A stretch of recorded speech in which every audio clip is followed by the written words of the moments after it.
Карай промой буд, иро ин абюзное ҳозир. Абюзное вай ки дангара буромада рафтесем. Нигах ки чӣ қадар светильнико чӣ қадар пешрафт. бобои хан дар бораи хелет барои вай подписчикот як кам тарак маълумот медодӣ? Чӣ бугум шумо ки подписчикоро чӣ бугум? Ҳозир мо барои подписатсия, барои лайк, барои вай мегем, дара меган бобо ту чӣ мекунӣ мегам? Я пода буромад кам тарак мо вай мекунем. Вай та эҳтиёт мекунем. Подписчикоро чӣ бугум? Мақсад дар бораи хелет маълумот бите давраи ҷавонӣ дар куҷо гузаштагӣ,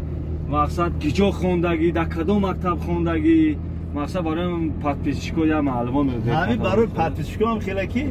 мактаб аслан ма то синфи 8 хондум. Давраи союз ҳамин хел буд ки ҳамин мактабҳоро нигаҳ мекардан. Нигаҳ мекардан ки ҳамин мардак бо лаёқате ку дониш дора, ҳушу гӯшу дар хонданай ва я ҳамин направлениша туғри мекардам барои институт. Кадоме ки ранги ма сахта, сарсахта ё кадоме ки ҳамин хондан чӣ ман нағз надидам, чӣ ки нахондам охи, чӣ нахондам. Фақат хондан дар кор, ҳатман хондан дар кор. Пушемон ҳастам. Мара падарам мегуфт ки бихон, хоҳи мусулмонӣ бихон, хоҳи ки ҳукуматӣ бихон, ё ягон домуло шав, ягон мударрис шав, ё ки ягон раис шав. Мана раисо чӣ хел боорум будан охи, раисо будан ё раис шав. Ман чӣ хел кам шофёра нағз дидам. Ҳамин шофёра нағз дидам, шофёр шудам дар дилам. ҳамин вақте ки раҳмати амаким худо раҳмати Саидҷалол шофёр ки буд, ҳамун шофёр чӣ хел будам, меомадам мошинша тоза мекардам ва килитора мегирифтам ба ҷои мошин заводӣ мекардам, хел нағма кардан мегирифтам. як меҳру муҳаббати шофёрӣ дар дилам буд. шофёр шудӣ? Шофёр шудам бар ман. Шофёр тоатара аскаридам шофёр шудам. Чанд сол шофёрӣ кардагӣ буд? Ай соли 76 ман гӯё ки зарулёмам то ҳозира. Медонӣ то ҳозира ман зарулёмам. Ай ҳамун соло. ҳамун сол. Баъд мошиное ки ҳозира мошинае ки ин мошино набудан он вақто давраи мо будем хеле Прадо, хеле Лексус, хеле чиё набудан, хеле Рандж-Ровер, хеле набудан. Мошини ҳама пеши правительства и ГАЗ 24 буд. ГАЗ 24 буд. Ҳозир ҳоҷи боз сафаро ба куҷоай ҳозир? Ин ҳозир насиб бошад ба клуби Бостонӣ ки уҷада бачаҳо ҳастанд, бисёр мухлисои ман ҳастанд, бисёр бародарои ман ҳастанд ки давраи ёшимда бисёр ман клуб мерафтам, Фархор мерафтам, хоб Московский Ҳамадонӣ мерафтам, баъд тарафи Даштиҷум мерафтам. Даштиҷум мерафтам, уҷа шикор мекардем, уҷа дар бораи шикор бисёр оли ман суханҳо карданем, дар бораи мисоли Шамсиддини Шоҳин перевалаш хеле натиҷаҳои перевала хеле ҳай мекунӣ ку намефаҳмине ки натиҷаҳои перевала анами садамаи нақлиётӣ айрӯ беаҳамиятӣ ҳамин шофёро шудаги ай яъне ки айусу натиҷаҳои спуск мегане ки спуски дароза бори вазми хати мебиёян хеле мебиёю тормуза ҳама вақт тормуз мекунӣ калоткиё наклатҳо сурх мешаванд, тормуз дигар намехапад. ин айсари манам гузаштаги ин корро барои ҳамин эҳтиёт кан дар кор. эҳтиёт ними ҳаёт мегам. ин бисёр ин шофёрӣ мисоли наки ҳозир ман ин шофёр ҳай каси мошина меб дурда 4-5 касем ку ҳамин гӯё ки ҳаёти шуморо ман дар дасти ман ҳаёти шумо хела оҷи остайка охия бача сахти бас ахи як чавони остайка оҷи оста ҳозир ҳозир хеле гуфте сабабне ки эҳтиёт ними ҳаёту барои ҳамин кам остайка дидем бачакоро дидем охи ман иншоалло ба амри худо ман хеле аваритам кардагиам аваритои бисёр аварит кардагим не ки фикр мекунам ки айби ман қати аварит шидаги ҳамҷое ки як тормузом вай буд безе буд не тормузом шланги передни мост кафидаги буд якҷо семент бурдум бовар ки тарафи ромид буд тамоман то ҳамин охирон лаҳзара марам ҳаракат кардам нашид баъд дара ҳуй кардам паридам хай давраи ҷавонӣ буд мега ки ҳазрати пайғамбар саллаллоҳу алайҳи ва саллам мега ки ҷавонӣ аз шохаи девонагӣ бахшоиш дорад. Лекин мо бояд дар ин мақсад дар ин синни соли рафтагӣ мо бояд мо ягон ошибка накунем, ягон гуноҳ накунем. Албатта фақат барои рост бирем. вақте ки ҷавон хай ягон хатогӣ мекунад, ягон гуноҳе мекунад, иншоалло ба амри худо гуфти худи як шохаи айдевонагист و خدا مهربان با میبخشد توبه وقتی که پیری سال خورده یک لغزش میکنه و یک گناه میکنه که این به حد به اورگاری به حد و چیه که مثال دادی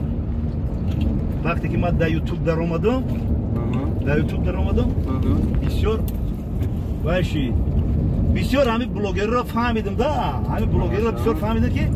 اگه من بلوگر را پس دادنی نیستم نه یک چیز حقیقت گفتنی هستم حقیقت هم بگو حقیقت هم بگم که همین بلوگر را هستن که بلوگر اصلا بلوگر های تاجیک حقیقت شمیان که بعض بلوگر را که همه خفه نشه چیستونا بیوی بعض بلوگر را که همین رنگی بخچونه اینه میزنه که بخچون داره که همین بلوگر را بعضش رنگی بخچونه نگه میکنه یک بلوگر کم ترک بسیار روش بلند شده یک کم ترک پرسموتر یک هست بسیار واژنش کرد که دیگه بلوگر که هم درد علم و سوختش میگیره که باید بلوگر حتما پس بزنه حاجی باید سوال دیگه مثلا همین اینستاگرام سوال دادن که بابا حاجی گیریه شما برای چیز بود مقصد درباره معلومات درباره گیریه خطو میداده برای در این مقصد گیریه کیسه میگن که همین حاجی برای این گیریه کرد برای فلانی گیریه کرد برای بسمدانی گیریه کرده معلومات میداده حقیقت خیلی بود که برادر بسیار سوال خوب دادی سوال با موری دادی باید ایره ما بفهمونیم برادر که همین یوتیوب یک چیزی هست که اگر 1000 کس تماشا کنه که 1000 کس 1000 خیلی فکر میکنه نمیگه که مثلا این معناش چیه معنی این بود وقتی که من اومدم وقتی که در مسجد کلانترین مسکو پراسپکت میرم من نوار کردم خیرخش کردم و گفتم ان شاء الله با هم خدا من میرم مسجد کلانترین تاجیکستان عزیزم ده من همین پای قدم که رسید اول مسجد میرم من مسجد اومدم خب بعد نماز پیشین بود نماز عصر ده قریب 1.5 ساعت دیگه بود همونجا برادر قدیم اومدم من فرو اومدم گفتم مسجد میرم خیر رفتم اونجا طهارت کردم مسجد تماشا کردم بعد شیشتم نماز خوندم نماز مثال شکر وضو خوندم نماز تحیه مسجد خوندم نماز مثال بود در کد نماز جویم خوندم بعد خیزم تسبیح داده هستم بعد همین فکرم بود که من در همین بیرون از تاجیکستان رفتم چقدر مشکلات شد مده چقدر مشکلات بر سر ما آوردن همین بلوگرای تاجیکی خودمون همین بلوگرای تاجیک بیگانه ها نه بلوگرای تاجیکی خودمون مشکلی به ما آوردن که بابا تو پاد بالا بگو تو بره همین خدمت زور اومد همین خدمت در این پسی بلندی های یوتیوب بسیار مشکلی شد به ما با اومدم اگه مسجد جای توبه و ندومده جای راست به الله پاک ما اومدم مسجد نماز خوندم بعد گریستم به الله پاک که من همین لغزشو کردم همین شرمندگی ها شد نسبتی ما در همین یوتیوب خداوند مرا ببخش همین خیلی مثال با همین علم چی کردم آبای دم تازه کردم گفتم ما بلوگریم که خوی از این بلوگر رفتیم بگه دامو کلوبانا که بیا باروی و گپ نمیزنم بعد نگه میزنم بلوگر حاضر چی حادثه بصری بلوگر بیا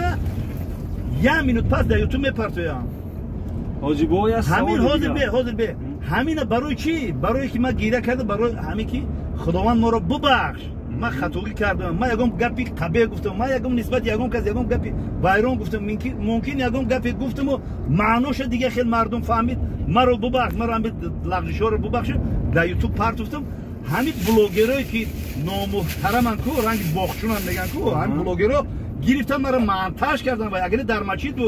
در مسجد بود مسجد جای راز و نیاز به الله پاک جای گیره جای آب چشم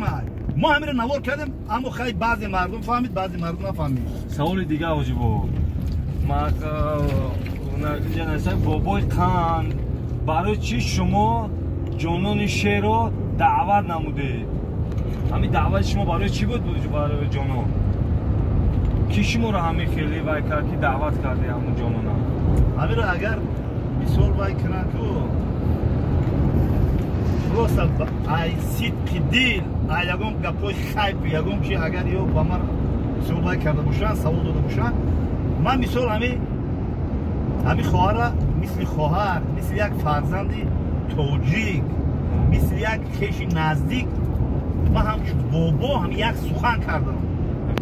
یک سخن کردم که خیلی همین سال همین کار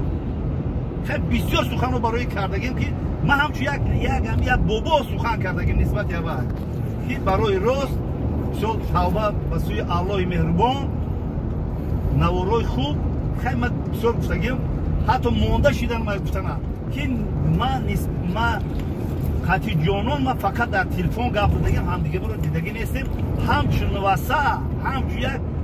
بگیم فرزند توجیه ما همین دیدم سخت مشکلی بسری همی آمد ما همین نصیحت کردم این نمیخواه یکان چی دیگه نیسته دیگه این مردم چی گفته ایستن چی گفته ایستن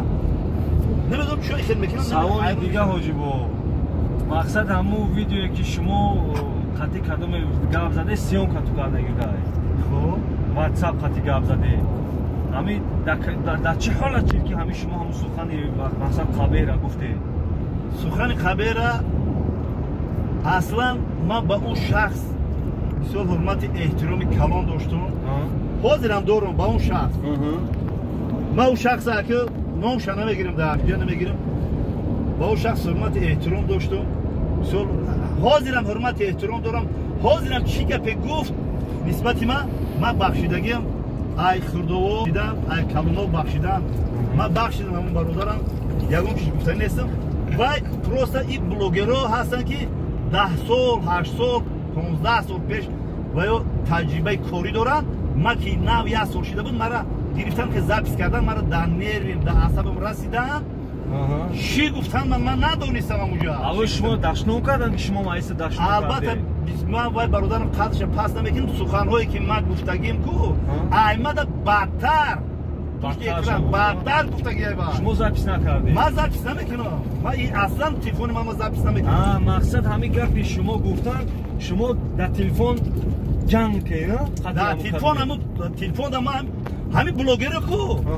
گوش کن بلوگر همین بعضی بلوگر همین بخچون دارن نمیگم کو پشت اکران ساعتاش قطیگه میزنن ساعتاش قطیگه میزنن با میخدن فیلم میکنن من نمیدونم چقدر بلوگرم خیلی اوخی گفت ما پشت اکران ما جنگ کردیم جنجال کردیم و گپایی که ما ایدهنی ما برامد 10 مرتبه 100 مرتبه قبیح‌تر بود ما وای زبط کردم این همگی 3 سکوند زبط کرده 3 سکوند هم نیست در یوتیوب پارت افتاد برای به اورو کردن برای به اورو کردن ما خیلی که به اورو ما چیزی که هسته ما یکم چیز اون چی که ایون است حجت با بیان نیست نه که با یک کس به آبرو کردن خودت آبرو پیدا کردن خیلی نیست ایمان نصیحت این هیچ وقت نمیگیرید اگر شما این قدر به آبرویی که ما کردن در یوتیوب اگر به آبرویی کردن شما کجا دینودی شما کجا دینود من مثال کجا دیم ما یادم تعریف نه شما برای به آبرو کردن باباتون سعی کوشش کردن به آبرو کردن شما همو هسته باباتون این روز خدا خواهی انشالله با امر خدا خیستم رفته است با پیش برادرایی که خیلی که شخصتون بفهمید باجی یک سوال دیگه در همین اینستاگرامی مثلا شما بابای خان سوال دادگیان که شما نماز نمیخونید پاتون بلوی گور رسیده است شما روید نماز خونید مقصد درباره همین نماز خونیتون درباره همین حاجیگیتون یک کم تا معلومات میداده حاجی رو نمیدونم بعد نمیدونم چی بگم که